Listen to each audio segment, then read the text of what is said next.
So hey guys, welcome back to my channel. I'm your Gameshark back with another video on Poco F1. So here in this today's video, I'm going to review a OxygenOS port which is based on OP6, and with this ROM I'm going to review a kernel which is Genos Kernel r16.1. So here in this video we're going to see the gaming performance, the battery backup, and is it good for daily usage or not. Before we continue into this video, make sure you like, share and subscribe to my channel. Let's get started with the video.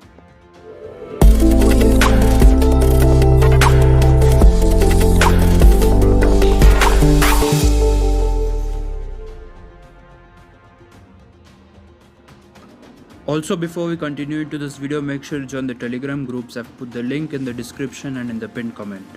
For downloading the ROM and the kernel, I've put the download links in the description. You can directly download it from there. Installation steps are really simple. You just need to download the ROM file and DFE. So you need to wipe out Dalvik cache, system data and vendor partition, and flash the ROM with DFE, and you can also flash Magisk as optional.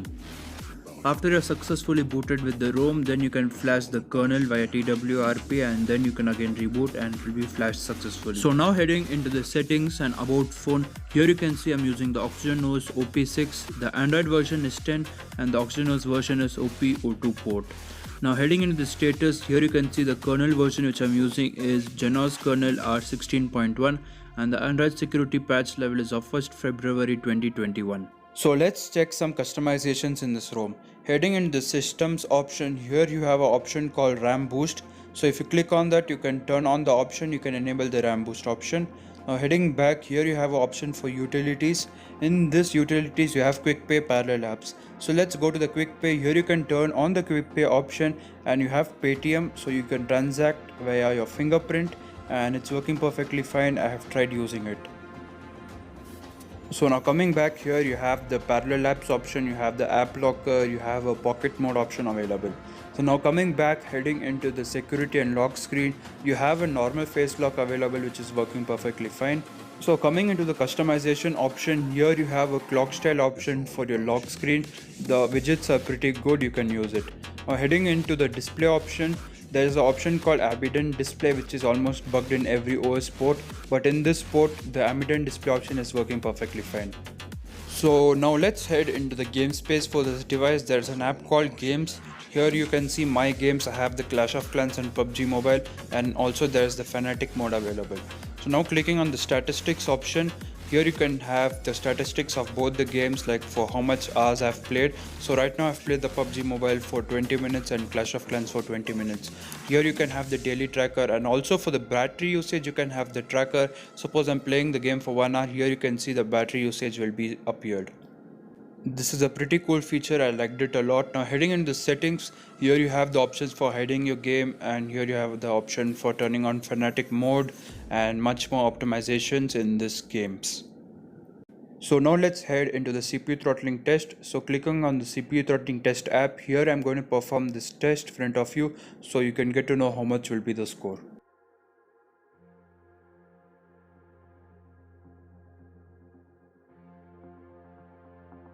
So after performing the test, the highest score which I got was 2,45,000 and an average score of 2,23,000, and the minimum score was 1,89,000.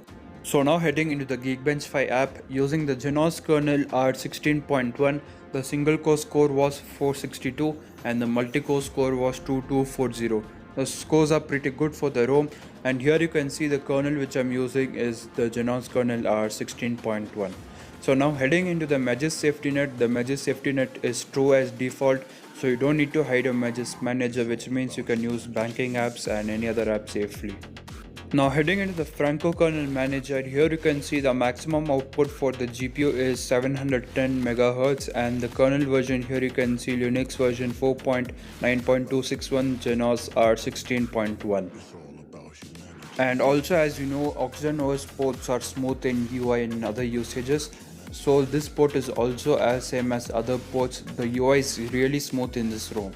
So now let's head into the gaming performance of this ROM, and here I'll be playing PUBG Mobile. So for this test, here I'll be playing a Shanok match bootcamp, and we'll be seeing that how much FPS are we getting. And for the FPS meter, I'm using the Lawrun Kernel app, And swiping from the right side, here you have pretty much more customizations like fanatic mode, screen recording, and you have the battery status available and the temperature management. Also, this will be a hand cam gameplay, and here I'm going to use my AirPods instead of using my wired buds. So let's get started.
So as you saw, after jumping, the FPS dropped up to 45, which was pretty low, and also in close range fights the FPS was not so stable. It was dropping up to 45 to 50, and after a while, after like 2 to 3 minutes, the FPS was back to 55-60, which is really great. And using the Genos Kernel r16.1, the performance is not so great, although you can't use DAG kernel or Lawrun kernel in this because it won't boot up. You can also use different types of thermals in order to get best performance. I didn't use any thermals, so you can use thermals and try. I must say the performance will be really great after using thermals.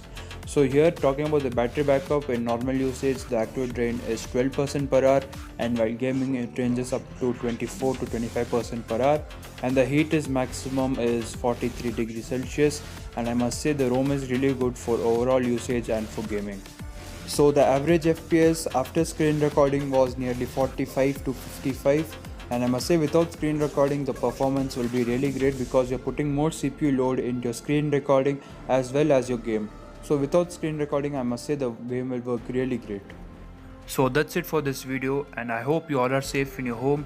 Make sure you wash your hands very frequently, and we'll defeat this virus. And I'll see you guys in the next video. Until then, make sure to like, share and subscribe to my channel. Bye bye.